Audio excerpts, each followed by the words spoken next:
então ao Livro dos Espíritos. Nós havíamos estudado na semana passada uma única pergunta, lembram disso? Só ficamos em uma única pergunta. Foi a pergunta número 228. Os espíritos conservam algumas das paixões humanas? E nós vimos que, dependendo do grau evolutivo, sim e não. Os espíritos elevados, perdendo o seu envoltório físico, deixam as más paixões e só guardam as do bem. Quanto aos espíritos inferiores, conservam-nas, pois de outra forma seriam da primeira ordem. Quanto mais atrasado é o espírito, mais ele está preso às paixões que ele viveu na terra. E quanto menos atrasado é ele, mais ele vai se desapegando daquelas coisas. Por isso é importante que nós também usemos esse critério para medir quanto somos atrasados ou não tão atrasados assim. E como é que a gente faz isso? Em Sérgio. Vai lá, Gaspar. Como é que a gente faz isso, Sérgio? Como é que a gente vai medir em nós se estamos evoluídos ou não? Dentro do critério da pergunta dos 228. Eu imagino no modo como vai lidar com o desprendimento assim que se encontrar do lado de lá. E só do lado de lá? Porque depois que você foi pro lado de lá, já perdeu a guerra. Eu vou passar a pergunta para a Elaine aqui, né? Ela está empurrando. Como que a gente pode usar essa pergunta para fazer uma apuração de nossa posição? Se somos um espírito muito atrasado, um espírito mais ou menos, um espírito melhorado um pouquinho. Como? Quem tem alguma ideia? Levanta a mão. Ali, ó. Gaspar, tem que olhar, não é para mim não, é para o povo. Vai lá. Se libertando do... Fica aí, Gaspar. Porque senão... Libertando das coisas materiais, do egoísmo, né? Quanto... Se libertando... Dos melindres. E... Isso. Bom, a Norilei disse que se libertando dos seus problemas materiais, dos seus milindres, já é uma forma de você fazer uma avaliação se você está com isto muito impregnado ou pouco impregnado no espírito, sim ou não? Sim, Agora, vamos raciocinar de uma forma um pouco mais objetiva. Se conservar as paixões humanas demonstra o grau de avanço do espírito, quando você observa sua dificuldade em se libertar de certas coisas, de certos apegos, você está com essa dificuldade medindo ainda quanto, como espírito, você está preso ao atraso. Você tem dificuldade de lidar com ofensas, porque as pessoas que te ofendem, você guarda aquilo e não esquece nunca mais. Depois que você perder o corpo físico, vai ser desse jeito que você vai estar. E se você tinha raiva da pessoa, vai desencarnar e vai querer ver aquela pessoa sofrendo. Porque vai continuar a sentir essa raiva. Porque esta raiva não é uma reação das tripas. Não é uma reação das células. Esta raiva é uma escolha do espírito que deseja sentir. Pelo seu orgulho, pelo seu melindre, pela sua vaidade.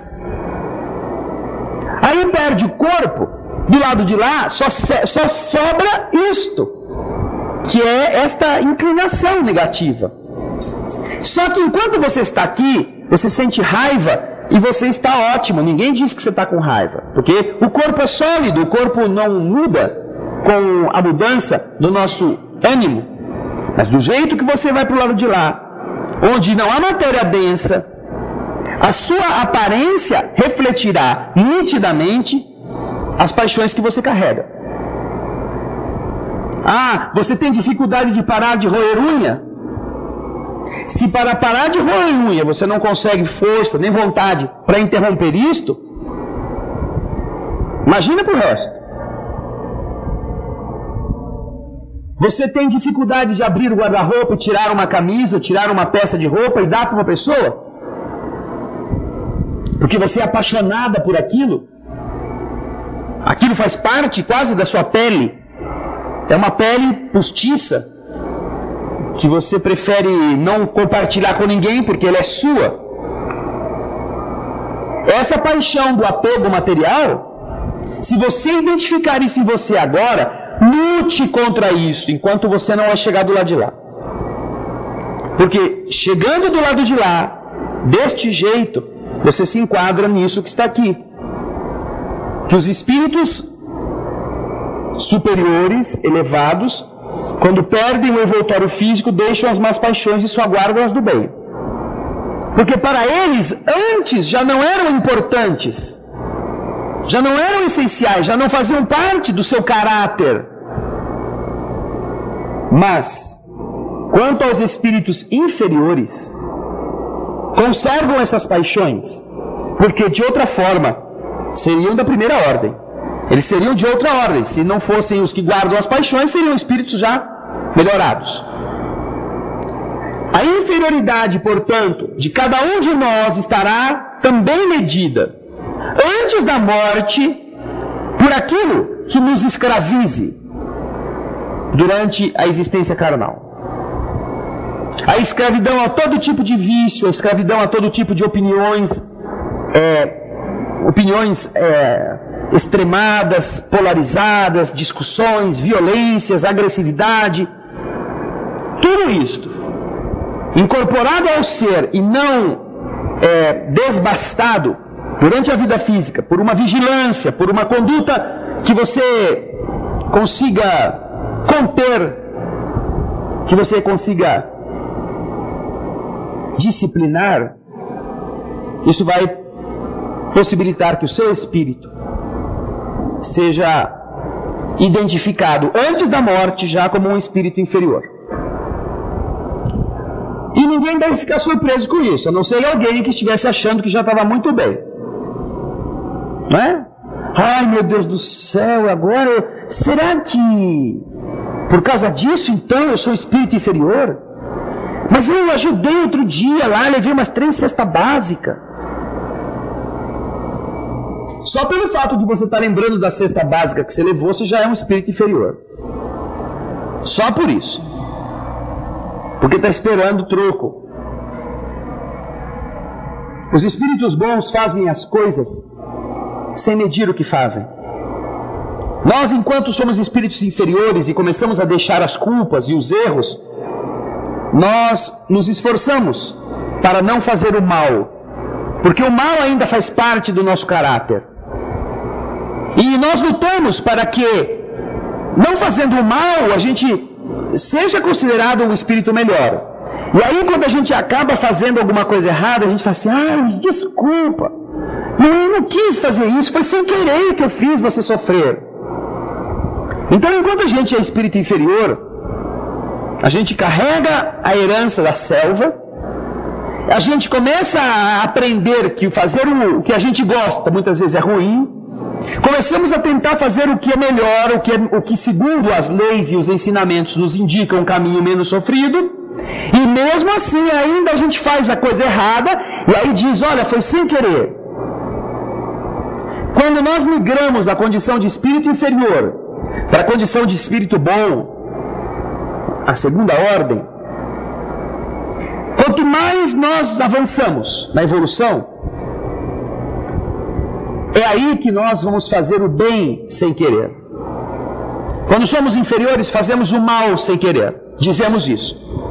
Mas quando nos tornamos espíritos melhores, nós aí passamos a fazer o bem sem querer. Porque aí nós não pensamos mais se vamos fazer o bem ou se vamos fazer o mal. Nós já passamos a fazer o bem em todas as opções. Então o bem já não é mais um ato heróico do qual você será reembolsado.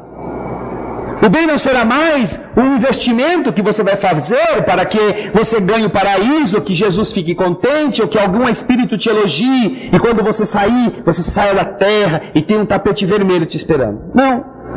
O bem será tão parte de você que você não pensará se está fazendo ou não. Você fará o bem sem querer, porque tudo que você fizer terá essa marca.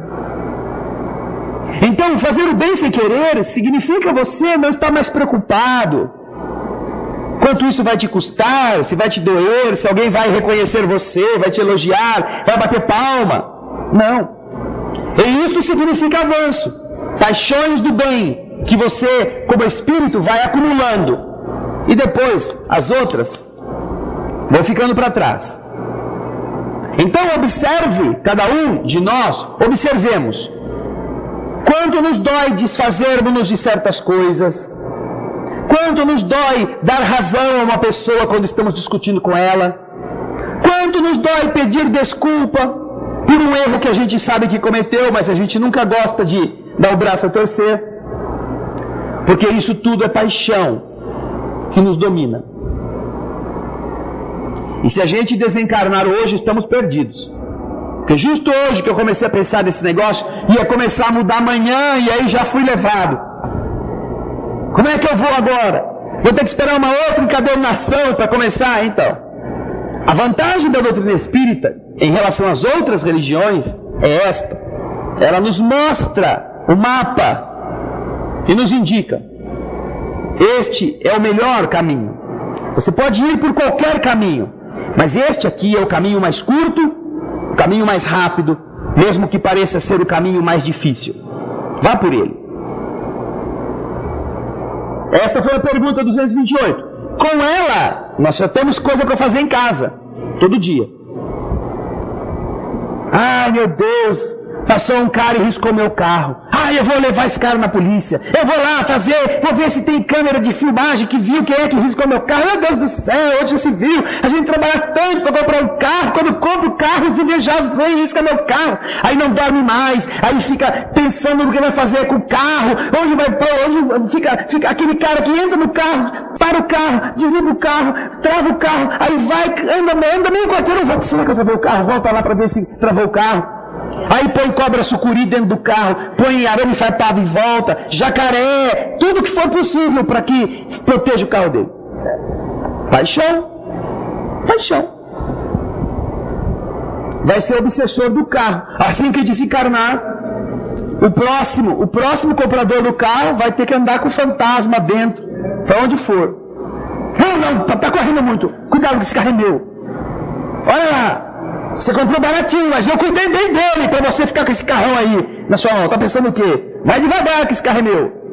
Dá uns tabefes na orelha dele. Presta atenção, olha lá, a mulher tá vindo, ela não olhou para você. Breca. Então, são coisas que fazem parte do nosso dia a dia que a gente não presta atenção, mas que dizem o que somos. Em tudo. Vamos para a pergunta seguinte, a primeira de hoje. Pergunta 229. Por que os espíritos, deixando a Terra, não deixam nela todas as suas más paixões, uma vez que eles veem os seus inconvenientes? O cara morreu, está do lado de lá, viu? Pô, eu estou com esse negócio aqui, carregando esse baita pesão aqui comigo. Pô, cara, vou largar isso lá na Terra que eu não quero saber. Eu quero ficar do lado de cá que nem uma pluminha. Quero subir como se fosse um balão. Não quero ficar carregando essas coisas. Então Kardec faz essa pergunta, muito lógica.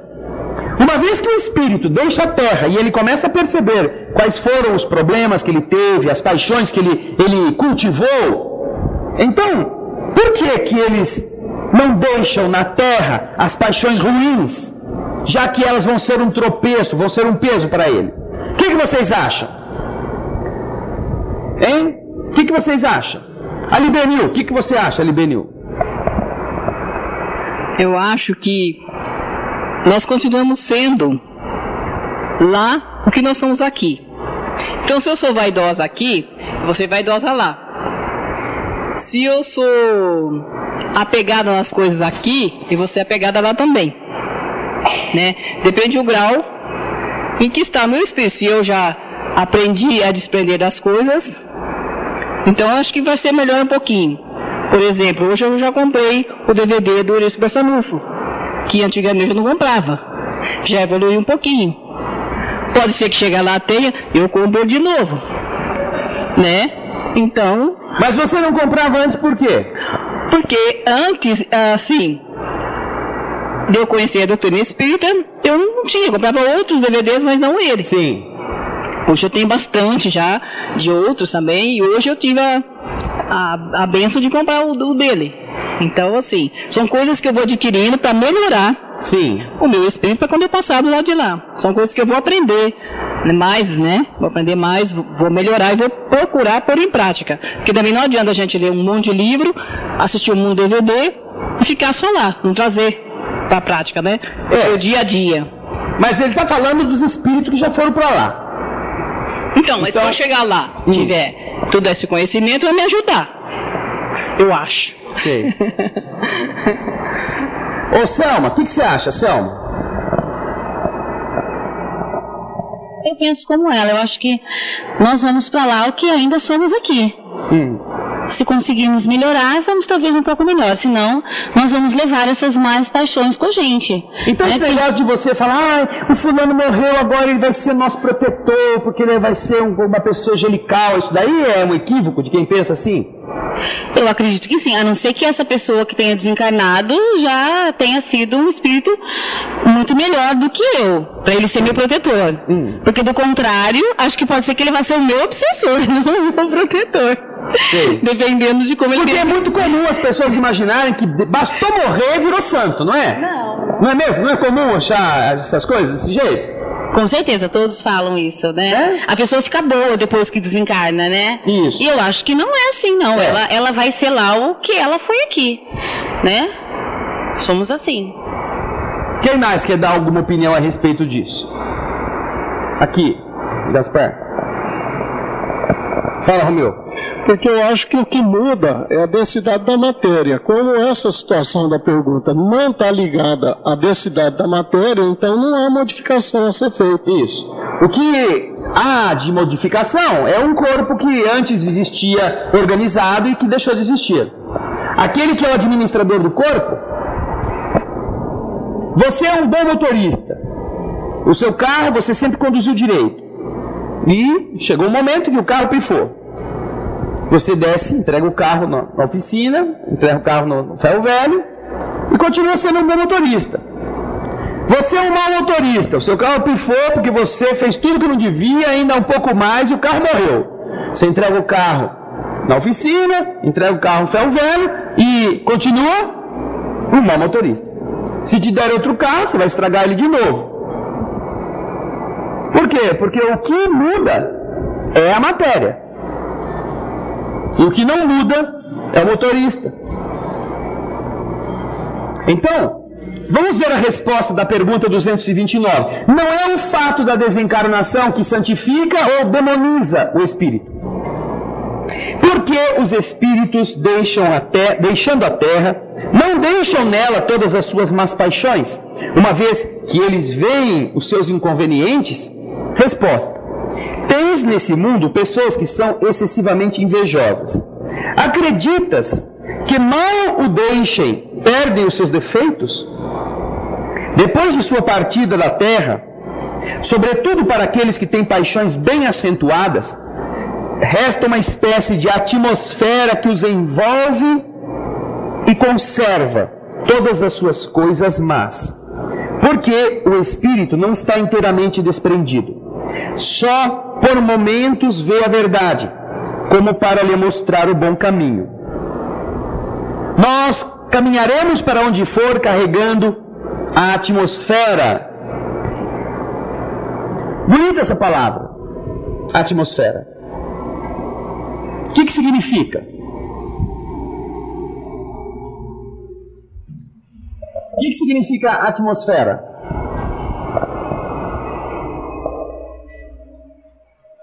Vocês não sabem? Vai lá, peraí. O que é atmosfera? Seria os fluidos, por exemplo? Não necessariamente. O que é atmosfera? Nós conhecemos a atmosfera. Quem conhece a atmosfera aqui, levanta a mão.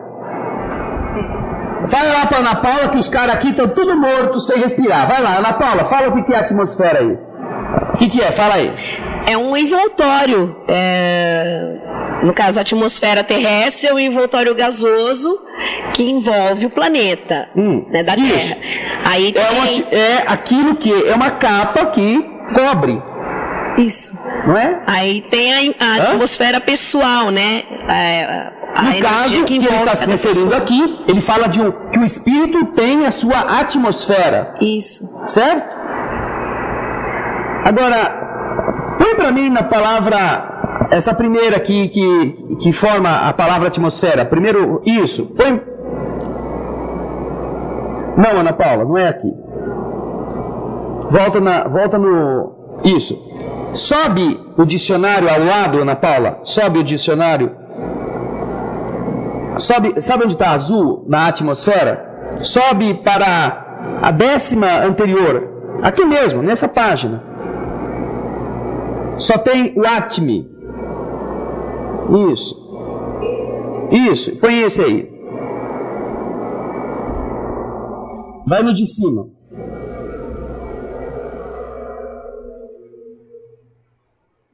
Então, a Atma... Pode voltar no de baixo. No caso, a palavra atmosfera é composta por duas expressões, não é? O Atma e o esfera. O esfera quer dizer o quê? Aquilo que nós conhecemos arredondado. E o Atma, aquilo que está em volta, um gás. Que é a definição que nós encontramos aqui no dicionário. Essa palavra Atma também tem uma utilização. Pode fechar o dicionário, Ana Paula, por favor. Que não sei se é na questão do vapor, do atmos, mas que também é utilizado para designar a Atma, ou a alma. Atmosfera. Procura a palavra Atma, Ana Paula. Ela é tomada da ideia de alguma coisa que tem vida, ou seja, da alma. Pode ir na Wikipedia mesmo, Ana Paula. Isso.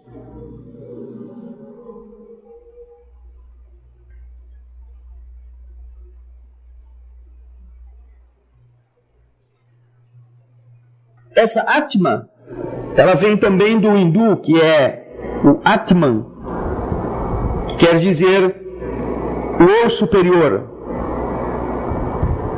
Seja quando você considera do ponto de vista do gás, do vapor, ou considera da ideia básica do Atman, você tem ali a expressão que quer dizer que ao redor de um corpo existe algo que permite que este corpo possa respirar, possa ter a vida física garantida. Então, a atmosfera, para nós, é o conjunto vaporoso que mantém o oxigênio e os demais gases em uma concentração adequada para que nós tivéssemos possibilidade de viver. Então, o livro está dizendo na resposta que quando nós perdemos o corpo físico, do lado de lá, o espírito continua a produzir uma atmosfera, uma capa que envolve, em função exatamente das emanações que ele produz. Isto é real enquanto já estamos na carne. Nós também possuímos aquilo que os espíritos, por uma questão de coerência com o avanço das terminologias, passaram a chamar de psicosfera. A esfera psíquica, que obviamente não é feita de gás, desse gás material? É feita da psique, é feita da nossa alma, da nossa ânima. Então cada um de nós, enquanto estamos no corpo, também possuímos uma atmosfera, ou uma psicosfera, que se mantém e se torna ainda mais viva depois que nós perdemos o corpo físico, do lado de lá. E então o ególatra terá uma psicosfera refletindo sua egolatria, o violento a sua violência, o apegado o seu apego, aquelas paixões inferiores se espelharão, como se você que é fumante tivesse guardado em um saco toda a fumaça de todos os cigarros que você fumou a vida inteira. E agora você vai para o lado de lá e você está inserido exatamente no meio do fumo. Contido à sua volta pelo poder mental, pelo seu apego, pela ordem que a sua vontade deu para se manter naquela situação. É por esse motivo, inclusive, que os espíritos têm dificuldade de notar que já se passaram 100, 200, 300 anos da última encarnação. Porque ele vive cercado por essa psicosfera tão vívida para ele que ele acha que ele está naquela época. Ele está revendo as situações, está vendo as pessoas, tudo que ele está vendo está inserido nesse contexto. Contei aqui na semana passada e na semana anterior a história de 2 indivíduos no livro Os Mensageiros. Estão lembrados? Não é? Que viviam exatamente por esse motivo. Presos ao Visconde de Cairu ou aos seus escravos, já tendo se passado aí. No primeiro caso, mais de 150 anos, e no segundo caso, mais de 60, em que eles já tinham desencarnado. E como é que eles não percebiam isso? Porque eles estavam envoltos nesta capa que a resposta da pergunta 229 nos dá. Uma atmosfera que os envolve e conserva todas as suas coisas más, porque o espírito não está inteiramente desprendido. Pergunta: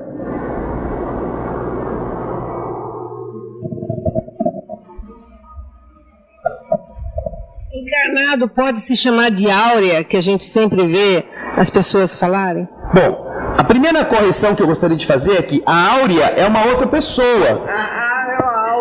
A áurea é uma mulher que foi batizada com esse nome, a áurea. Então não é áurea, é aura, né? A aura é uma atmosfera de energia que é produzida pela nossa estrutura perispiritual e física e que indica determinadas coisas segundo a determinadas concepções. Não poderia dizer que essa atmosfera vibratória, enquanto a gente está encarnado, estaria composta somente da aura.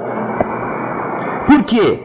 Porque existem capas vibratórias ao redor do ser humano que vão além dessa estrutura que a gente pode chamar de aura, conforme as tradições esotéricas ou mesmo as tradições espiritualistas denominam. A aura é uma espécie de halo luminoso, um conjunto de radiações que circunda e interpenetra todo o nosso complexo fisiopsíquico. Conhecida também como psicosfera, fotosfera psíquica, veículo ou túnica de forças eletromagnéticas, ela é composta pelo conjunto de emanações dos diferentes campos multidimensionais ou corpos. Apresentamos aqui uma visão total de sua forma ovalada, onde temos o corpo físico, o duplo etérico, o corpo astral, o corpo mental, o corpo causal e os centros de força. Através da animação em 3 dimensões, podemos notar com maior clareza que a nossa aura não começa na superfície do corpo físico. Ela é formada por camadas, conhecidas como campos sutis ou campos dimensionais. O corpo físico é a parte mais interna do nosso complexo. As camadas mais externas e sutis revestem e interpenetram todas as estruturas das camadas mais densas. O corpo mental envolve o corpo astral, o duplo etérico e o corpo físico. Na cor amarela, vemos a aura mental, de cor rosa, a aura astral, e na cor azul, o duplo etéreo. Essa atmosfera fluídica envolve todo o nosso sistema físico, revestindo os órgãos, tecidos e células com energias vitais, astrais e mentais. Dessa forma, o pensamento circula por todos os escarninhos do nosso sistema orgânico e psíquico. Na medida em que pensamos, automaticamente alteramos o nosso campo celular. Todos os estados de bem-estar ou de enfermidade são consequências dos conteúdos mentais e emocionais. Sua multiplicidade de cores, suas formas e alterações, quando analisadas e estudadas, podem indicar os estados de saúde e emocional do ser humano. Agora, as pessoas que chamam de aura, o campo vibratório, algumas pessoas chamam isso de aura. Então, neste caso, seria isso que você está dizendo. Onde se refletem as emoções, as alterações quando a gente está com raiva, quando a gente está feliz, mudam as cores, as formas. E alguns chamam isso de aura também, tá? Mas, tecnicamente falando, a palavra aura, geralmente, ela é dedicada a uma outra expressão que é menor do que a psicosfera do indivíduo. Tá? Pergunta? André, essas paixões a gente já não traz de outras vidas? Depende. Ela faz uma pergunta muito interessante. As paixões nós não trazemos de outras vidas? Certamente nós trazemos de outras vidas inclinações que foram produzidas do bem ou no mal e que representaram para nós compromissos que precisamos corrigir ou virtudes que precisamos melhorar. Isso a gente carrega. Mas, geralmente, estas coisas, quando são paixões que produziram os equívocos, no plano espiritual, a gente solicita sempre uma situação na qual a gente a combata, já pelo nascimento. Então, por exemplo, se foi por uma questão de vaidade que nós fracassamos e nós nos deixamos arrastar por todos os impulsos da vaidade, quando a gente vai programar uma nova reencarnação, Norlinda, o espírito, vendo que aquele tipo de paixão levou para o fundo do poço, geralmente vai solicitar algo que iniba o exercício dessa paixão, certo?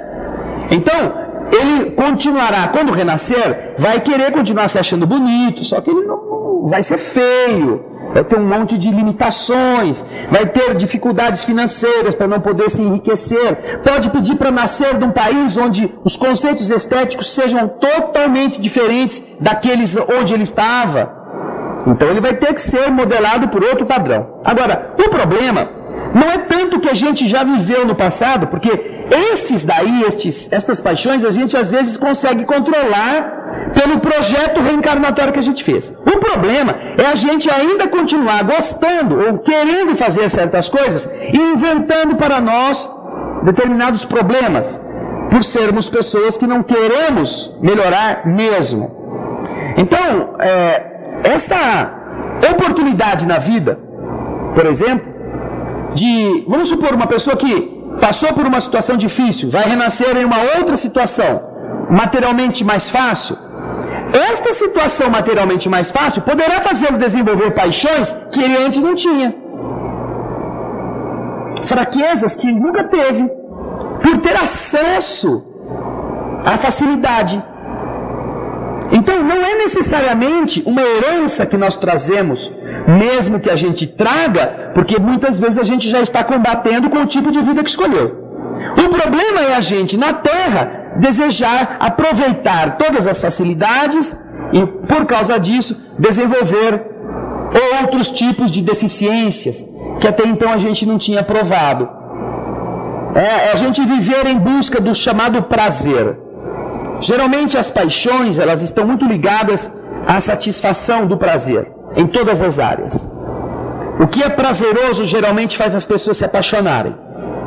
O que é sofrido costuma não gerar tantas paixões assim. Agora, existem prazeres que os outros podem identificar como sofrimento, mas que a pessoa fala, nossa, eu não sei como é que você aguenta, trabalha tanto tempo, você trabalha 3, 4 períodos por dia, você, desse jeito você vai morrer, meu. Você está sempre sacrificado, está sempre com essa cara de cansado.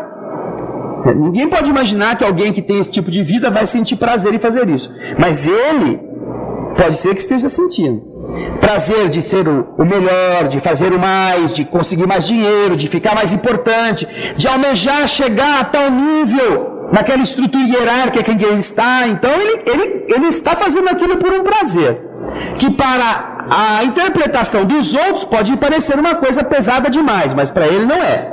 Vale a pena pagar esse preço para chegar aonde ele deseja chegar.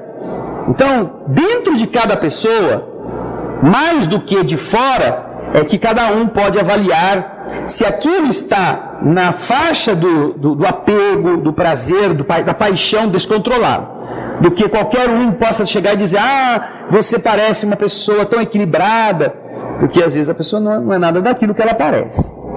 Tá bom? O que mais? Dúvidas? A Raquel primeiro. Posso segurar? Eu estava pensando o seguinte, André, você está falando das paixões, mas mesmo as paixões más, elas, eu acho, assim, são a força motriz das atividades artísticas, por exemplo. Eu posso pintar na tela, posso estar com muito ressentimento, muito ódio, e sublimar aquilo e transformar num quadro. Sim. Se eu erradicar essa paixão, eu não vou ter esse quadro. Entende? Então, quer dizer, as minhas paixões, elas devem ser erradicadas ou devem ser sublimadas? Você vai na pergunta 907 do Livro dos Espíritos.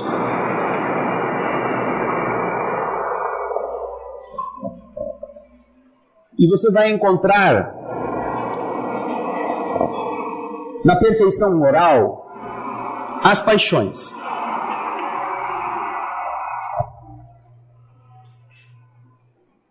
Visto que o princípio das paixões está na natureza, ele é mau em si mesmo? Resposta: não. A paixão está no excesso acrescentado à vontade, porque o princípio foi dado ao homem para o bem, e as paixões podem levá-lo a grandes coisas, sendo o abuso que delas se faz que causa o mal. Entendeu? Portanto, a paixão não é algo negativo. Ao contrário, a paixão é uma alavanca. Uma pessoa que tem uma determinada ânsia, uma determinada força, porque ela quer aquilo com empenho, isto pode ser enquadrado como uma paixão por determinado estudo, por determinado campo da ciência, por determinada arte. E isso alavanca as suas possibilidades. Uma pessoa normal encontraria 2 galinhos no chão e fala, eu não vou não, porque tem muito tronco no caminho. Uma pessoa que tem paixão pelo que faz, pode encontrar um Everest e vai dizer, não, eu vou pular esse morrinho aqui, porque o que eu quero está do outro lado. Agora, o que se está, como aqui a própria resposta demonstra, o que se está considerando como algo que não é adequado, é o abuso que se faz deste sentimento, dessa maneira de ser. Entendeu? Isso está dentro daquilo que você está falando. Então é exatamente esse o princípio que o Livro dos Espíritos nos apresenta. Tá? Aqui agora.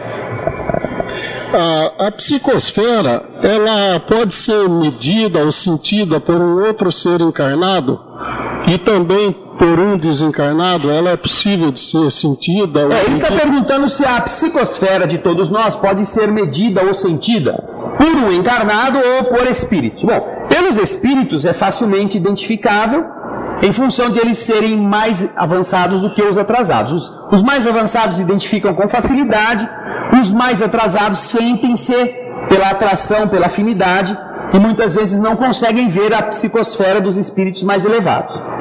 Agora, os encarnados podem sentir isto, desde que estejam minimamente adestrados na sua percepção. E é mais fácil você sentir isso, começando essa experiência, sentindo o teor vibratório de lugares onde você vai. É mais fácil começar pelos lugares, porque você começa a observar O que você sente? Como que é? O que está acontecendo com você quando entra em determinado lugar? E com esta experiência, você pode começar a chamar a sua atenção para observar o que você sente em contato com outras pessoas. E isto qualquer pessoa pode desenvolver, não é preciso ser médium. Você pode chegar em determinados lugares e se sentir mal, inexplicavelmente. Inexplicavelmente. E isso é o quê? É você estando em contato numa atmosfera ou numa psicosfera que não é boa para a sua sensibilidade. As pessoas que não têm apuro vibratório, elas entram nesses lugares e ficam ótimas. Não sentem dor, não sentem mal, porque faz parte aquela vibração da sua vibração. Então, na verdade, elas são alimentadas e elas alimentam o ambiente com o mesmo teor.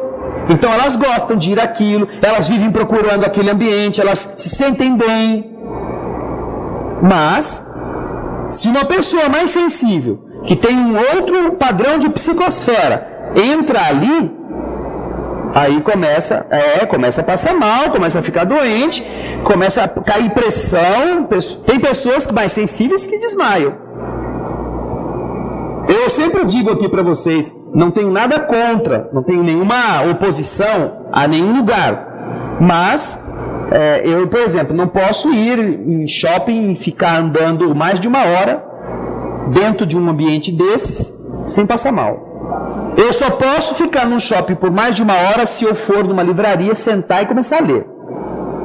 Porque aí eu estou ocupando minha cabeça com um ambiente que me isola do resto. Mas esse negócio de ver vitrine, nem passear em shopping, é andar em campo minado. Supermercado, banco, hospital. Pessoas mais sensíveis sofrem muito quando tem que entrar em lugares assim. Não, porque geralmente esses lugares são lindos, não é? Tem lugar mais bonito do que shopping? Né? Tudo vitrine, tudo luz, tudo fresquinho, né? É lindo. Mas o que faz com que uma pessoa que tem uma sensibilidade diferente daquele ambiente capte? Porque todo mundo que está lá, está todo mundo pensando, eu vou comprar isso, vou comprar aquilo, meu Deus, não vai dar o dinheiro, eu vou ficar mais bonito do que a fulana, eu quero esse negócio, eu vou dar um jeito de comprar. Fica uma atmosfera. E é engraçado, por exemplo, no romance que o Lúcio lançou agora, no final da última hora, ele aborda uma dessas passagens. Um dos capítulos fala sobre o tipo de espíritos que está dentro de um shopping. O tipo de entidades que está lá. Por que é esse tipo de entidade que está lá? E ele faz uma comparação dizendo que nas ruas comerciais de uma cidade, como aqui nós tínhamos a 13 de maio, aquele calçadão, né? O padrão de entidade que existe lá, às vezes, não é tão ruim quanto o padrão que está dentro de um centro comercial, desses de luxo. Ele está tratando disso no romance no final da última hora também. Então, essa psicosfera a gente pode sentir. E quando você começa a observar sua reação física a esses ambientes, você, eu já não vou poder ficar muito aqui. Às vezes você vai visitar uma pessoa na casa da pessoa, você senta lá, começa a conversar, daqui a pouco a pessoa, espera um pouquinho que eu vou fazer um café, e você começa, tá bom, espera um pouquinho. Começa a abrir a boca que nem o leão da metro, né? De repente vai dando sono, fala, meu Deus do céu, o que será que está acontecendo comigo? Eu estava tão bem quando eu cheguei aqui. Por quê? Porque você entrou num ambiente onde uma diferença vibratória está sendo captada. E a resposta que você está sentindo do seu organismo é essa, é do cansaço, do olho pesado, da vontade de dormir. Às vezes você sai dali, anda meia hora fora dali, já passou tudo. Mas às vezes você vai para sua casa, você vai capengando, você vai dormir mesmo quando chega em casa. Agora, desta identificação de ambientes, fica mais fácil você chegar à identificação pessoal do contato que você tem com certas pessoas. Então existem pessoas sensíveis, não mesmo sendo médiums, mas pessoas que desenvolveram essa capacidade de perceber que, de ouvir a pessoa falar, às vezes no telefone, ela sabe que a pessoa não está bem. Ela sente que a pessoa não está bem.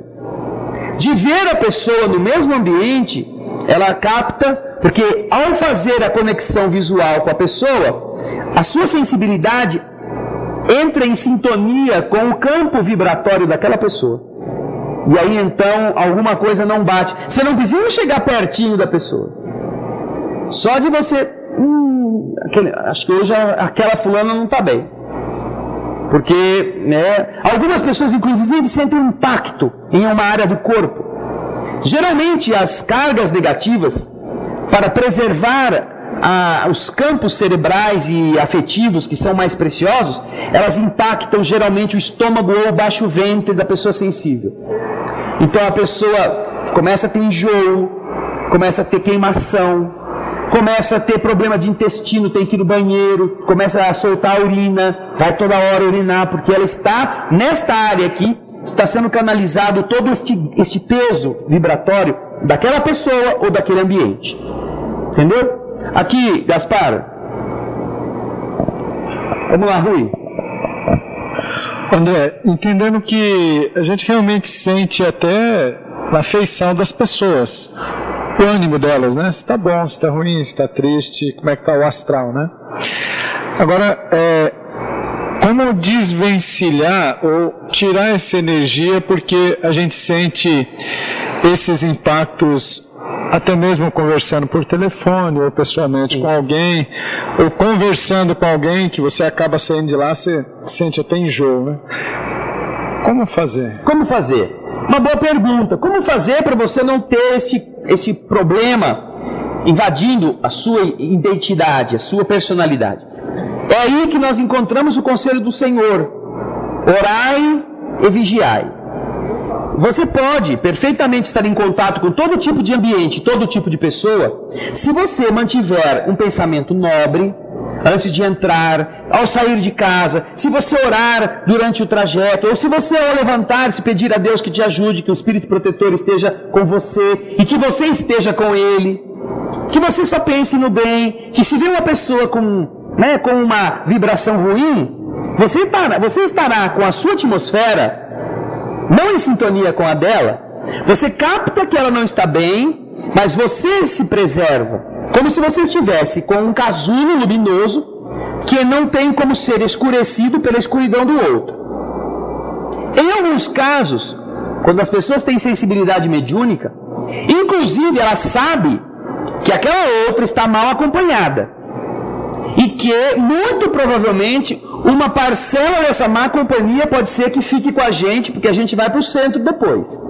É uma das formas dos espíritos ajudarem aquele ser a ter menos carga negativa, menos entidade sobre ele, fazendo esse dreno. Então, é aquilo que eu chamo sempre de caçamba. Todo mundo tem uma caçamba. E se você tem a noção de como isso funciona, você fala: Senhor, olha, tudo bem, eu aguento aí uns 30 na caçamba, mas o senhor tem que me apoiar, porque, olha, vai ser difícil carregar até lá, mas dá um jeito de lá, né, alguém descaçambar a coisa aqui. Mas, quando você tem essa ideia, mesmo que você não seja médium, que tenha a noção de que tem um espírito com aquela pessoa, e que você, às vezes o médium inclusive, o médium disciplinado, ele até conversa mentalmente com o espírito. Enquanto a pessoa está falando, você está falando: oh, meu irmãozinho, mentalmente você está falando com ele. Por que você está fazendo isso? Vem comigo aqui, olha, eu vou hoje te levar num lugar legal, deixa-se. Olha, não sei como você aguenta essa pessoa falando. Se eu fosse espírito, eu já estava com os ouvidos tampados. Vem aqui, eu vou te levar num lugar muito melhor. Então você, o médium disciplinado, o médium que tem este controle, ele inclusive faz isso. Ele convida o espírito para vir com ele. E ele aguenta o impacto. Mas como a maioria das pessoas não sabe o que é ser médium, mesmo muitos médiums não sabem o que é isso, então elas acabam sofrendo por invigilância. Ela entra em sintonia com a mesma vibração daquela pessoa, e então ela não sabe como evitar que passe mal. A maneira pela qual a pessoa precisa corrigir-se é exatamente elevando o padrão vibratório do seu pensamento e do seu sentimento. Muitas pessoas saem do centro espírita, ai, eu saí até flutuando, que coisa boa, tomei um passe, ai, que maravilha. Aí pisa no carro, vira a esquina, leva uma fechada, você é o filho daquele, você é sua mãe, é muito mal, não sei o que, pronto. O que adiantou tomar passe, sair flutuando, mergulhou no lodo de novo? Todo o mal que estava ali querendo, e às vezes são as próprias entidades que fazem você passar por essas experiências, para ver quanto de bonzinho você é, quanto dura essa bondade, né, conseguida pela limpeza que os outros fizeram na gente, não porque você quis se manter limpo. Então, a melhor maneira para a gente se proteger dessas sintonias negativas é você elevar o seu padrão vibratório, não pensar mal de ninguém, não falar mal das pessoas, não julgar condenando, sempre procurar ver naquele que errou alguém que fez aquilo não porque era ruim, mas porque estava doente, estava em desequilíbrio, não sabe o que está fazendo. Jesus fez isso quando tentou nos advogar a nossa causa da animalidade, dizendo a Deus que nos perdoasse, que a gente não sabia o que estava fazendo. É exatamente essa prova que o Senhor dá da sintonia no bem. Vítima, assassinado injustamente, violentado de todas as formas, o Senhor olha para nós e pede que Deus nos desculpe, porque a gente não sabe o que faz. Quando a gente tiver esse controle, nós não precisamos ter medo de nada.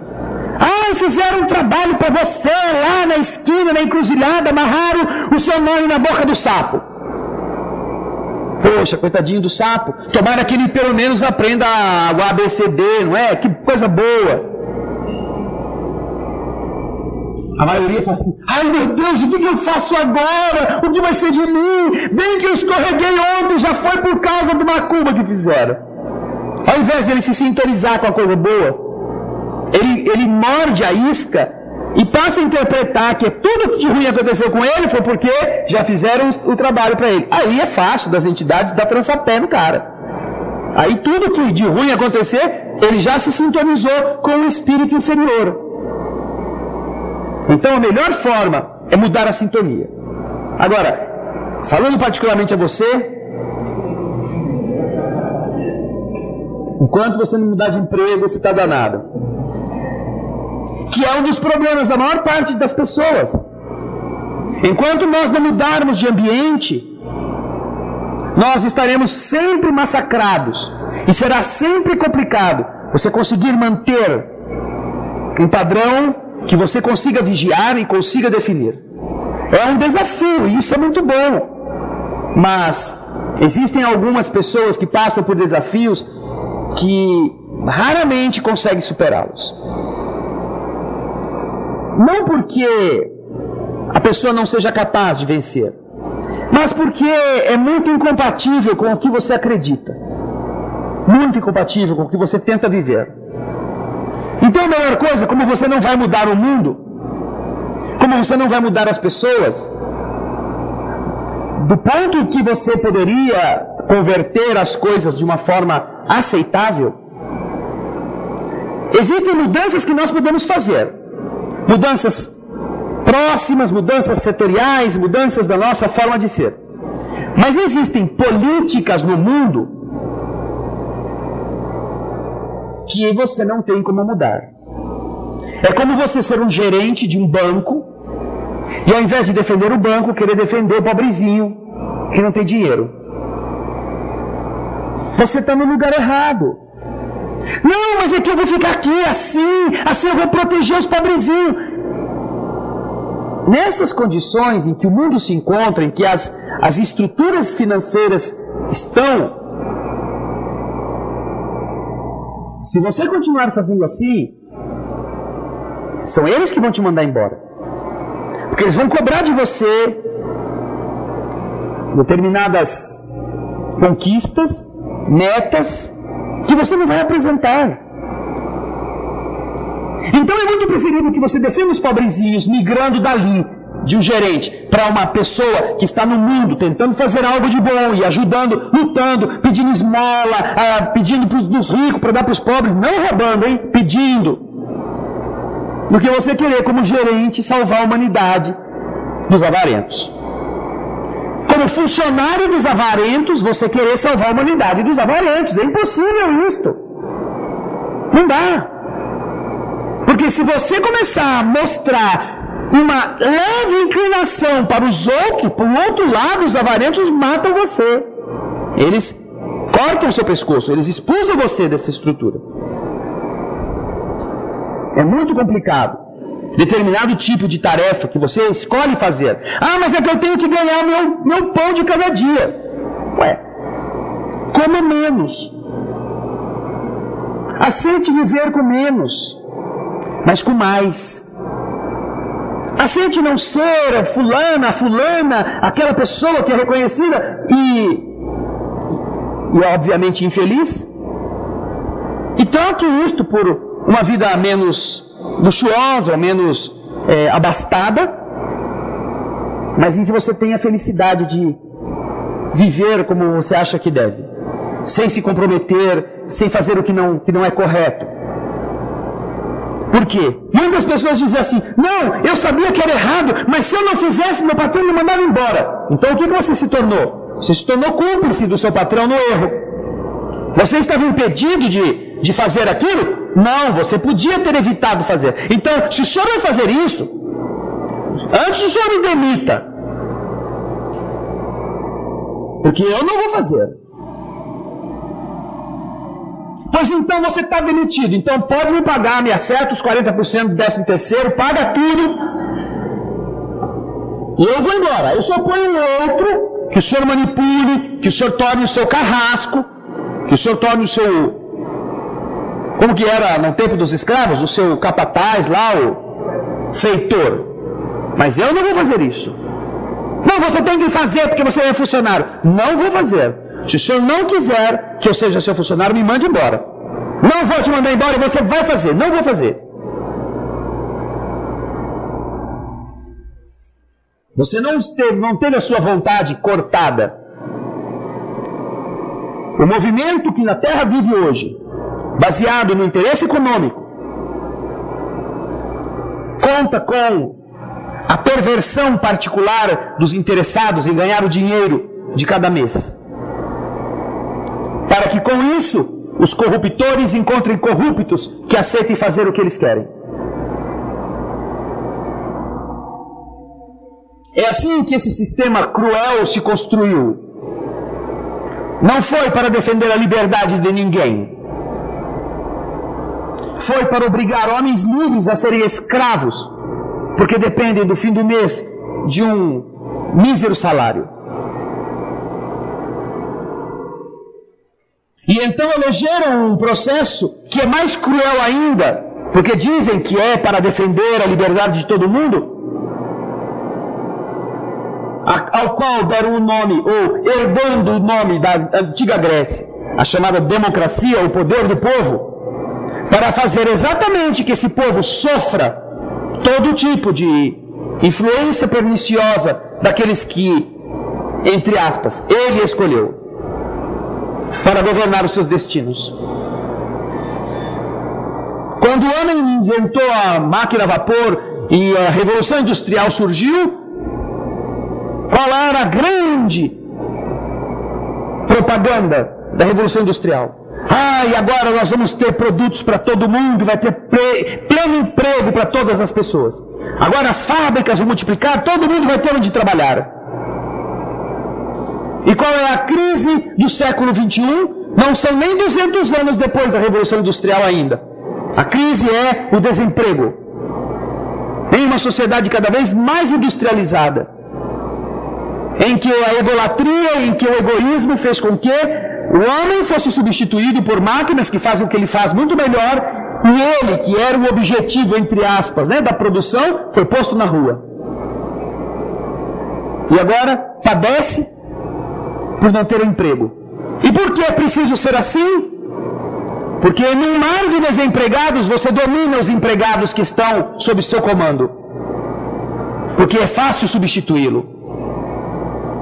A Espanha hoje tem mais de 24% de desempregados na mão de obra do seu país. 1/4 dos espanhóis está na rua. E por que tem que ser assim? Em um país civilizado, um país de primeiro mundo? E assim também a ameaça na Grécia, ameaça na Itália, ameaça em Portugal e entre outros países? Porque essa é a melhor forma de você controlar, de você não você impor aquilo que você quer sobre aqueles que têm que trabalhar para ter, né, o seu olerite cumprido no fim do mês. E como é que se construiu isso? Valendo-se de uma corrupção do que seja o sistema democrático. Porque, infelizmente, a tal chamada democracia representativa, como é o nosso caso, fez de meia dúzia os que escolhem o destino de milhões. Por quê?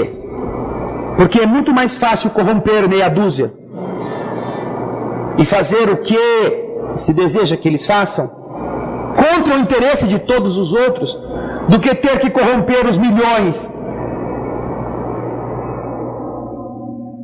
que certamente não seriam nem barato nem facilmente corrompíveis. Então cria-se um sistema político a serviço de um sistema econômico com a finalidade de defender a liberdade das pessoas e o bem-estar da sociedade. E a última coisa que eles fazem é isto. Por quê?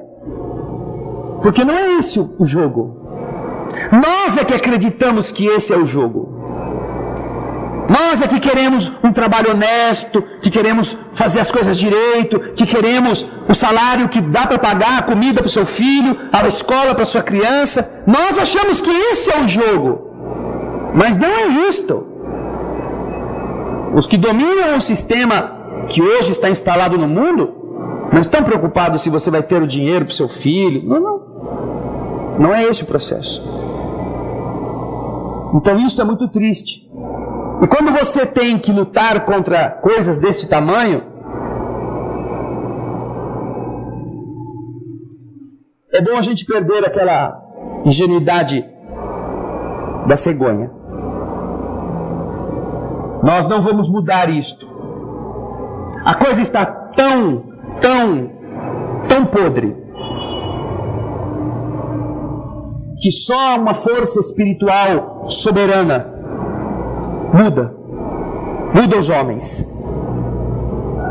Porque abaixo disto, a mudança que se poderia pensar não poderia abrir mão da violência. E os homens já fizeram muito isto. Já usaram muito a violência para combater a violência. E os violentos que foram postos no lugar se tornaram iguais ou piores do que aqueles que eles tiraram. É isso que Jesus veio fazer na terra.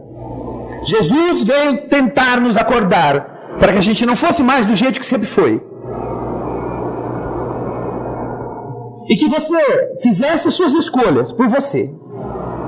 Pagasse o preço disso, porque pagar o preço da sua escolha significa você estar consciente do que está escolhendo. Porque aquele que escolhe e depois reclama que agora eu estou perdendo dinheiro, agora eu não estou mais podendo passear no clube. Esse daí ainda não tinha noção do que estava fazendo. Mas se você tem um ideal, se você luta pelos seus ideais, você faz o máximo que dá até o ponto do limite dos seus valores.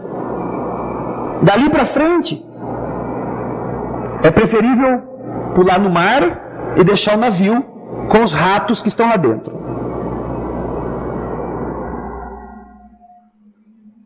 De alguma forma você vai sobreviver. Mas pelo menos você será mais feliz. Então, é um desafio muito grande que às vezes nós encontramos no trabalho, na sociedade, mesmo na família. Mas a gente pode perguntar, por que eu estou aqui até agora? Por quê? O que eu estou ganhando compensa o que eu estou perdendo?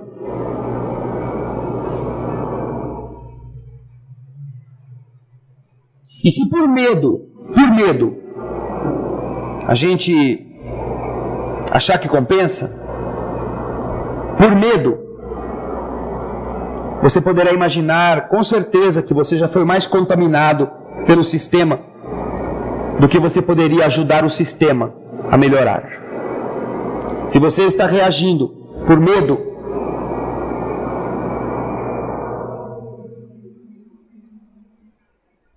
você será daquele que, se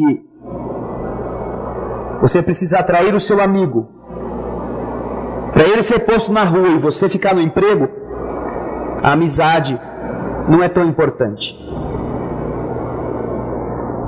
O respeito ao outro não é tão importante. Porque você fez uma inversão de todos os valores. Existem valores chamados valores meio e valores fim. Você colocou como valor fim um valor meio.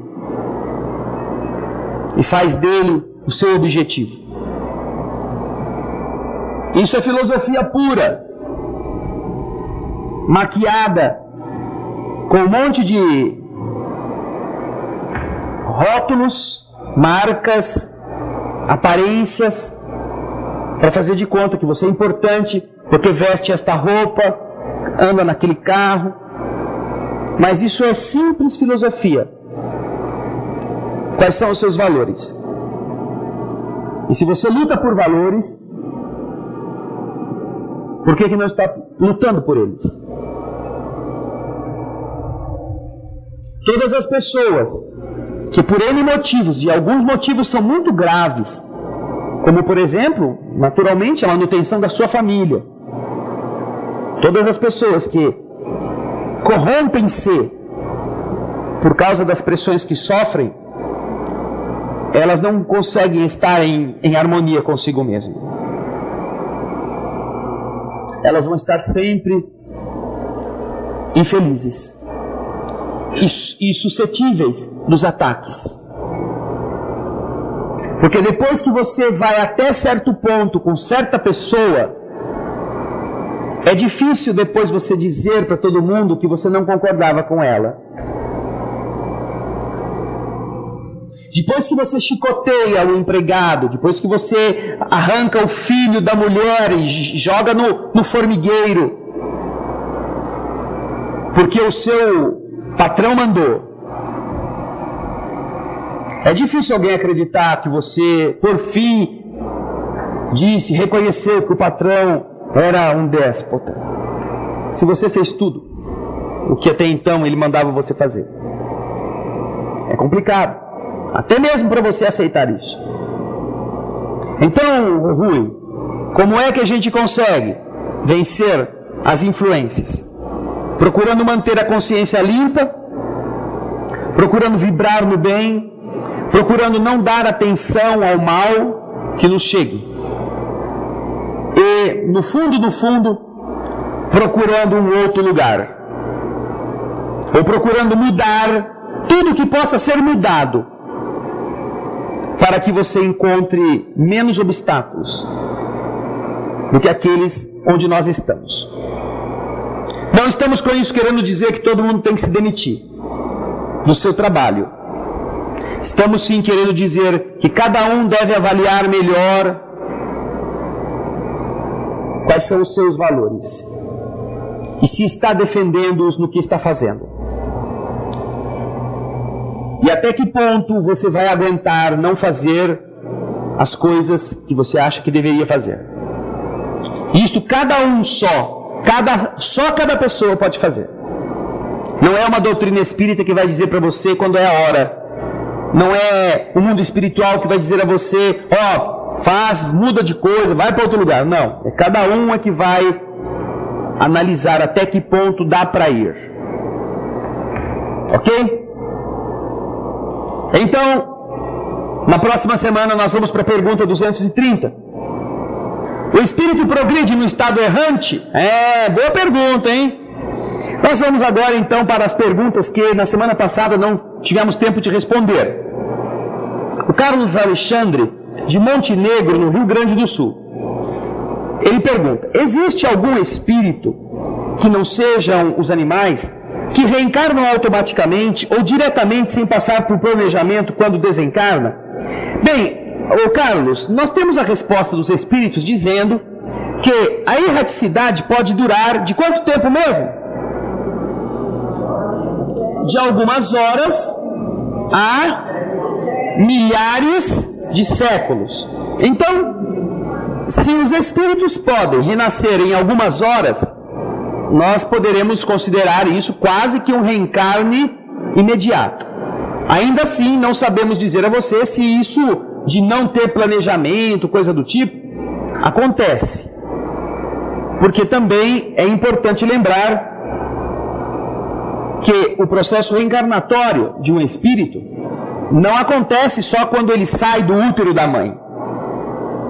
A reencarnação começa com a aproximação do espírito em relação à ligação eletrônica ou magnética do seu núcleo vibratório com a célula ovo. Isso pode se dar em pouco tempo depois da desencarnação, mas os espíritos, sempre que possível, organizam isto para que a nova encarnação aconteça de forma a beneficiar e não a ser mais uma oportunidade de desajustes para o espírito que renasce. Tá bom? Então, esta não seria uma reencarnação automática, seria uma reencarnação rápida, mas não como esse automatismo que você está dizendo. Agora, quando nós tratamos da explicação dos espíritos que vivem em Júpiter, a Revista Espírita de 1858 traz algumas referências dos espíritos que renascem em Júpiter. E nessas passagens que Kardec coloca na Revista Espírita, lá nós encontramos a característica da reencarnação quase que imediata de espíritos que, num planeta evoluído como Júpiter, desencarnam, vivem mais ou menos ao redor de 500 anos encarnados. Quando resolvem desencarnar, dizem os espíritos, através da mediunidade que Kardec compila na revista Espírita, que o reencarne é quase imediato em um outro corpo. Então, fica a notícia que você poderá estudar na Revista Espírita de 1858 e algumas outras que também falam deste tema. Muito obrigado, Carlos Alexandre, de Montenegro, no Rio Grande do Sul. A Angélica, de Campo Grande, diz assim: gostaria de perguntar o que são os 70 aos quais Jesus se referia. Angélica, em alguns evangelhos, principalmente no evangelho de Lucas, você vai encontrar a referência de que Jesus, não podendo mais sozinho ir aos lugares, depois que ficou uma coisa bastante pública a sua missão, ele coordena daqueles que o seguiam, além dos apóstolos, havia um grupo de pessoas mais próximas que ficou conhecido como 70. Então Jesus envia em duplas para diversos lugares para realizarem determinadas pregações, levando a mensagem do Evangelho e com isso multiplicando o campo de trabalhadores para ampliar a semeadura para muitos outros lugares. Quando você lê o romance O Amor Jamais Te Esquece, você encontrará, por exemplo, uma dupla destas em ação, enviada por Jesus. Trata-se de Zacarias e Josué. Eles fazem parte desses 70 a que você se refere. Eram pessoas que, aonde Jesus ia, se voluntarizavam para ir junto, estavam sempre perto, deixavam as suas querelas, as suas lutas pessoais, os seus empregos, e queriam fazer parte daquele movimento por doarem-se, por acharem que aquilo era importante. Então, o Cristo os conhecia, e além desses 70, existia um grupo maior, chamado Grupo dos 500, aos quais Jesus se dirige quando, depois de desencarnado e ressurgido, passa aqueles 40 dias, 50 dias no meio das pessoas, e ao final, colocando aqueles 500 ao seu redor, sobe em uma pedra e começa a despedir-se deles, vai falando sobre a tarefa que tinham que cumprir, e então, na chamada data do Corpus Christi, ele sobe, se eleva ao céu e desaparece. Ali estariam também os 500 que o seguiam, para que com este exército, vamos dizer assim, a mensagem cristã pudesse se espalhar. Tá bom? É nesse sentido que nós encontramos a expressão dos 500. A Ana Paula está me mostrando aqui que no último programa Alimento para a Alma, que foi ao ar na TV Jornal e que vai voltar agora no próximo sábado com a segunda parte, nós estamos mostrando a exibição deste romance, O Amor Jamais Te Esquece, conduzida pelo nosso querido irmão Américo Luiz Sucena, que é responsável pelo Projeto Imagem. O Projeto Imagem já converteu em imagens o romance O Amor Jamais Te Esquece. E nós tivemos com o Américo aqui, gravamos o Américo contando essa história com as imagens e colocamos a primeira parte no programa da semana passada. No próximo sábado irá ao ar a segunda parte, então você poderá encontrar aí o Zacarias, o Josué e outros personagens desse romance para você assistir e entender mais ou menos o teor da história. Muito obrigado, Angélica, de Campo Grande. Agora as perguntas de hoje. O Carlos, de Salvador, na Bahia. Como nós espíritas devemos lidar com uma relação amorosa mal resolvida? Podemos considerar um apego? Deve-se terminar a relação? O que diz a doutrina a respeito? A respeito, a doutrina não diz nada.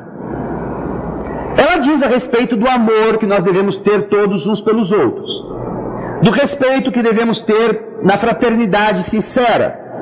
A doutrina fala sobre a convivência que deve procurar ser harmoniosa, a caridade que devemos ter uns para com os outros. Isso sim, mas se você deve ou não se separar, a doutrina espírita não fala.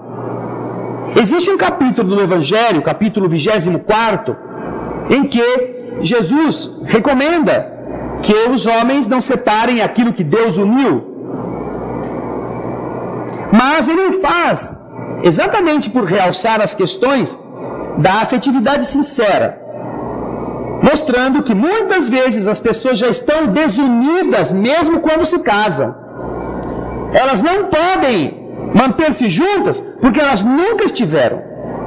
Que a verdadeira afeição é a afeição do espírito, que liga um ao outro, não é a afeição física, que é muitas vezes confundida pelas pessoas, e é onde surgem as paixões. Então os conflitos surgem por quê?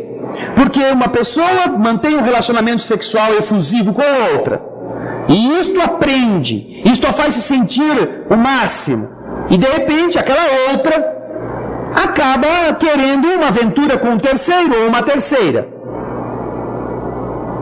E como o primeiro ou a primeira se sentia envolvido sexualmente, aquilo que depois poderia ser confundido com afetivamente, e não quer ficar sem, porque agora depende do prazer, como um viciado depende da droga, ele se desajusta. Ela entra em conflito, entra em desequilíbrio. E ao invés de asserenar-se para permitir que o outro ou a outra encontre quem ele quiser, parte para a reação própria dos viciados que sentem falta da droga. Fazem qualquer coisa, matam se necessário, roubam, batem naqueles que o amam para obter o dinheiro, para vender o que não presta, o que sirva para fazer dinheiro para usar a droga. Então nós encontramos essas tragédias afetivas baseadas num apego físico que não representa nada do amor verdadeiro. Então, o que nós devemos aprender com o Evangelho?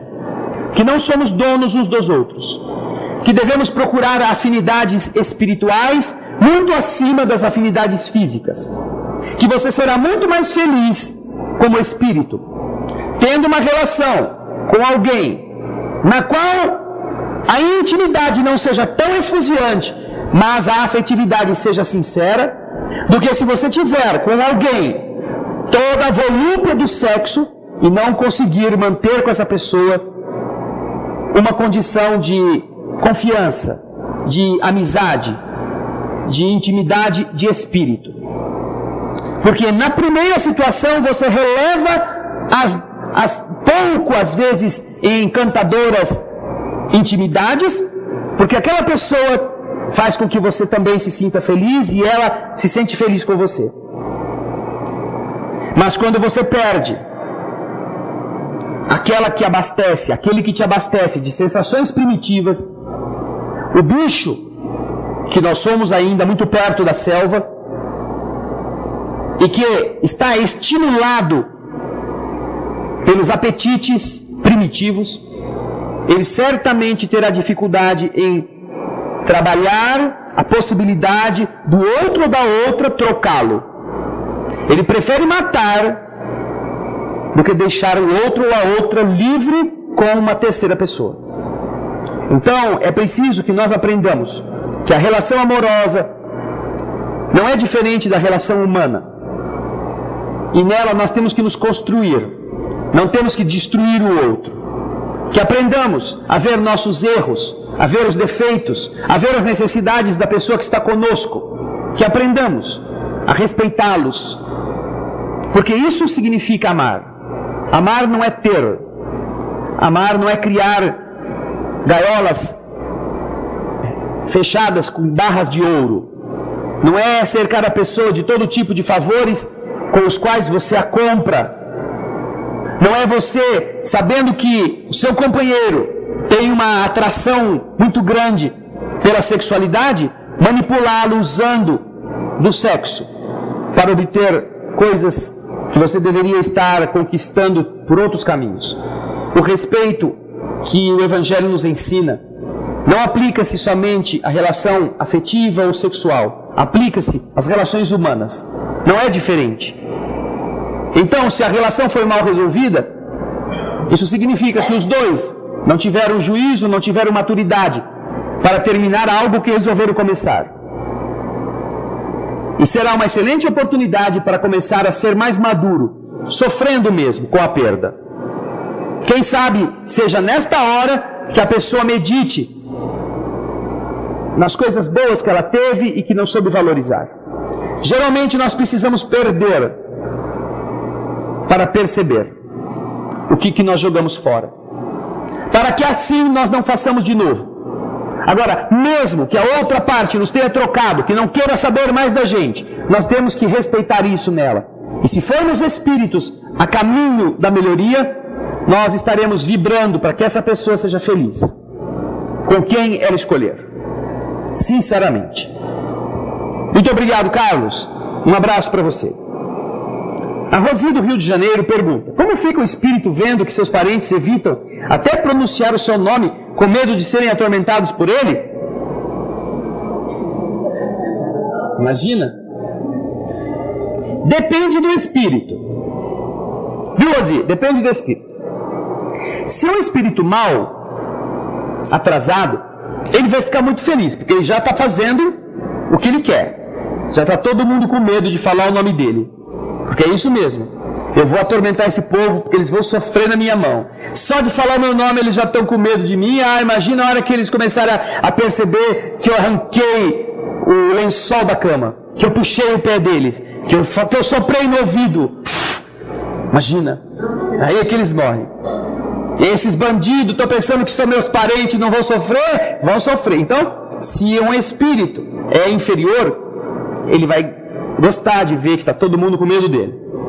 Se é um espírito mediano, ele estará interpretando isso dependendo do grau evolutivo. Ele poderá se sentir envergonhado, ele poderá se sentir frustrado, ele poderá se sentir revoltado ao perceber que os que estão na Terra realmente têm motivos para não gostarem dele. Porque ele se achava muito bonzinho, mas ele não estava dentro das pessoas em quem ele mandava. Não estava dentro dos filhos que ele procurava disciplinar a mão de ferro. Ele achava que porque ele pôs o melhor e o bom dentro de casa, os filhos deviam amá-lo. Aí vai descobrir com muito sofrimento que ele jogou fora a oportunidade de ser amigo, de ser quem constrói os seus filhos, imaginando que era com dinheiro que ele fazia isso. Então às vezes ele fica triste, às vezes ele fica em depressão, às vezes ele fica com raiva, dependendo do grau evolutivo que ele está. Se for um espírito melhor, ele entenderá o medo, as limitações dos seus parentes. E se ele tiver que ajudar, ele saberá fazer esta ajuda de uma forma que ninguém se assuste com ele. Ele não estará invadindo o medo para impor-se. É assim que nós vamos amadurecendo, também quando sofremos. E é por isso também que se é injustiça ou se é por ignorância que os parentes fazem isso, porque não querem saber de alma penada, às vezes esse espírito poderá inclusive ajudá-los a que publicações, livros, vídeos espíritas cheguem até a família, para eles entenderem como é o mundo espiritual. E a partir de então, comecem a entender que aquele espírito que foi para o lado de lá não é mau, só porque ficou espírito. Tá bom? Muito obrigado, Rosi. Um abraço para você. A Marlene Sodré de Leopoldina. Nas reuniões mediúnicas, percebo quando a atmosfera está pesada. Uso esse termo. Estou certa? Bem, informalmente, podemos dizer que esse termo reflete a vibração do ambiente. Ai, a coisa estava pesada hoje aqui, né? Só tinha espírito gordo. Não, não é nesse sentido. O peso é a densidade dos fluidos. Quanto mais próximos da matéria, mais os fluidos são condensados e mais eles produzem uma sensação de mal-estar, que nós chamamos de reação ao ambiente pesado, diferente de um ambiente leve. Mas não imaginem que este pesado ou leve seja peso de balança. É densidade de fluido, densidade de energia. Daí então, informalmente, é uma expressão que não é equivocada. Mas sempre que você estiver educando pessoas ao falar sobre ambientes, será bom que você descreva melhor o que significa esse ambiente mais difícil, para que as pessoas não façam uma ideia de que, nesse centro espírita que ele vai, só baixa espírito de ex-gordo, porque eles disseram que o trabalho foi pesado, só vieram no lutador de sumô na reunião. A incorporação é assim, né? Entra no médium, assim, né? Porque é assim que o sumô, o cara, aquele japonês gordão, né? Ele vai lutar, porque o trabalho é pesado. Não, então é bom que a gente faça as pessoas entenderem que não se trata desse peso, tá bom? Ô Marlene, entre os trabalhadores, esses companheiros do centro espírita que você faz parte, isso é um hábito que todo mundo entende o que quer dizer, tá bom? Cátia de Fortaleza. Em relação à percepção da psicosfera, certa vez, ao orar por um encarnado, senti fortes dores no peito. Ao terminar a oração, não senti mais dores. Essas dores poderiam ser da pessoa para a qual estava orando? Sim, poderiam. Sejam dela, sejam dores do espírito que eventualmente podia estar com ela, fazendo ela sentir essas dores. Porque boa parte das dores que nós dizemos sentir no corpo físico não são dores físicas. São dores comunicadas ao nosso físico pela presença vibratória de espíritos que se acham com ela, que têm na sua mente a ideia de que estão com dores naquela região. Isso já aconteceu comigo uma vez. Nós fazíamos a alfabetização de adultos em uma instituição em Hortolândia. E uma das pessoas que trabalhava nessa instituição, ainda que não no nosso grupo, mas trabalhava com os outros trabalhadores em outros dias, na sopa inclusive, ela era uma senhora muito alegre, muito desprendida, muito generosa, e ela gostava muito de dançar. Então, um belo dia, um fim de semana, foi com um amigo ao baile da terceira idade. E parece que o baile estava tão para a primeira idade que, toda agitada, ela sofreu um acidente vascular cerebral na pista de dança. Acidente este que, por romper algum capilar, produziu o óbito e ela morreu. Foi enterrada. Nós tínhamos a aula terça-feira à noite, fomos para lá, fazíamos a aula na terça e na sexta.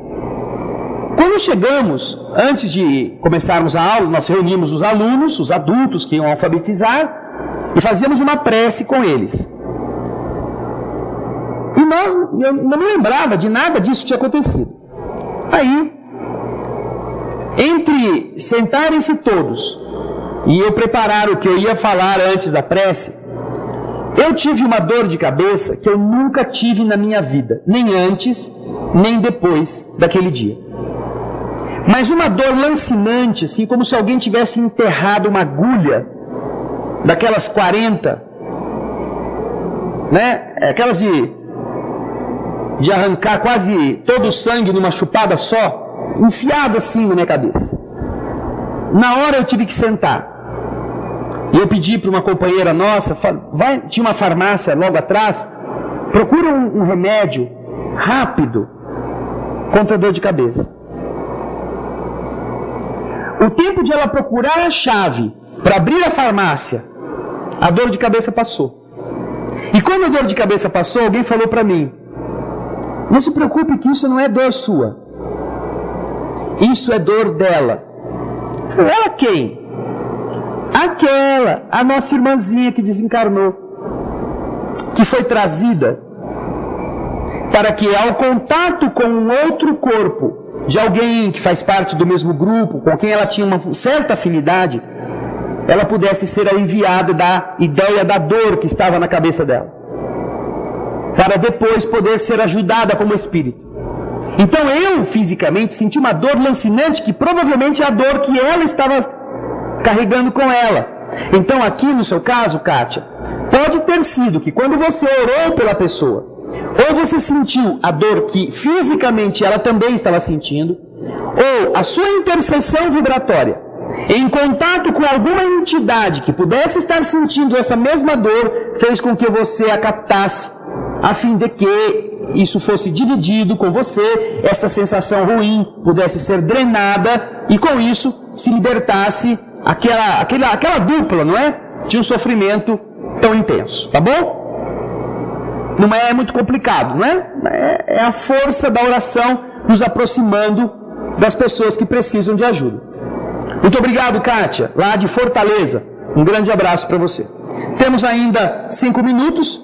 Alguém tem alguma dúvida ou quer fazer alguma pergunta ainda aqui? Nós temos a pergunta da Norilei. André, e essa sensação que a gente tem de alguma entidade, ela depois pode materializar? É possível? Como assim?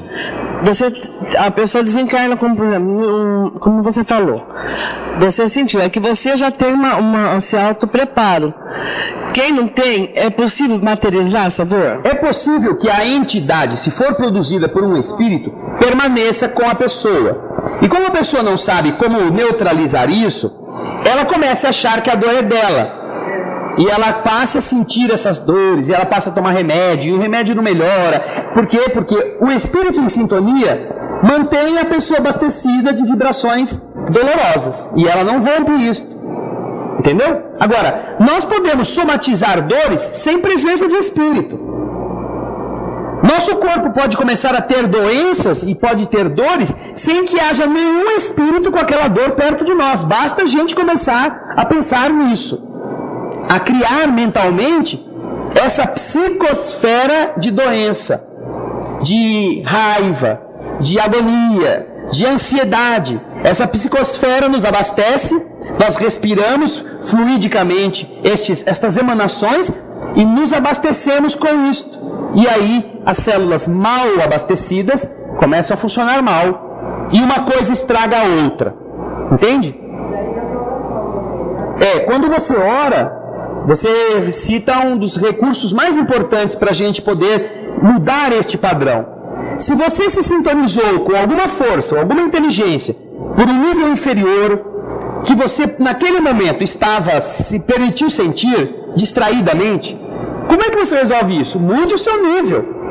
Através da prece, através da elevação de pensamentos, através da distração buscando coisas mais elevadas. Você muda o foco e então corta-se a sintonia. Música também ajuda. A música também. Então tá. Para isso, basta a gente ler a pergunta 469, aliás, 467, 68, 69 do Livro dos Espíritos. Nós vamos ver que lá Kardec pergunta e os espíritos respondem como é que nós podemos afastar a influência dos espíritos que nos desejam o mal. Como? Está na resposta à pergunta 469.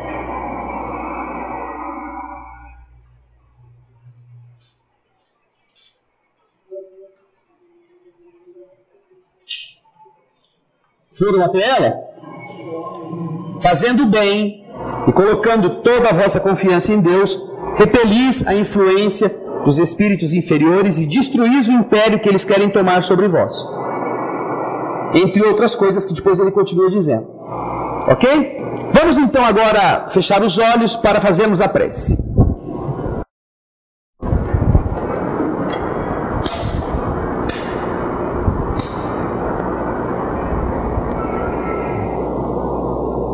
Obrigado, Senhor, por tudo aquilo que o Teu amor nos oferece, pelo carinho dos espíritos amigos, que em todos os momentos tudo fazem para construir em nós aquele ser divino que foi soprado pelo Criador, a fim de que nós vençamos o impulso da matéria, o atraso que nos mantém ainda ligados aos níveis inferiores. Obrigado por todos os que aqui estiveram presentes, envolvendo cada palavra, cada ideia, na vibração de amor, de desejo de aprender, de entrega de si mesmo, compartilhando conosco suas experiências. Obrigado por aqueles que assistiram e estão nesse instante orando conosco à distância, que desejam também entendimento para que o mundo melhore a partir da melhora de cada pessoa. E que assim, Jesus, sabendo que ninguém está esquecido da solicitude divina, nós contamos com o amparo celeste, para levar amparo celeste àqueles que encontrarmos na jornada do dia seguinte. Que nós saibamos ser representantes que estejam à altura da tarefa de melhorar o mundo, não apenas por palavras, não apenas por conselhos, mas que nós sejamos aqueles que melhoremos e nos tornemos exemplos que outros possam seguir. Obrigado por tudo aquilo que pudemos conversar e aprender, que ao voltarmos para o lar, nós possamos compartilhar com aqueles que lá ficaram os benefícios que aqui recebemos. E assim prepararmos-nos para repousar. O repouso que o corpo precisa, mas que a alma poderá utilizar para aprender e servir. Obrigado por tudo, Senhor. E se amanhã o dia nos sorrir e pudermos chegar até Ele, que nós nos levantemos com a vontade de sermos melhores do que fomos hoje. Aceita a prece que deixamos aos Teus pés, com a qual encerramos o nosso estudo. Pai nosso,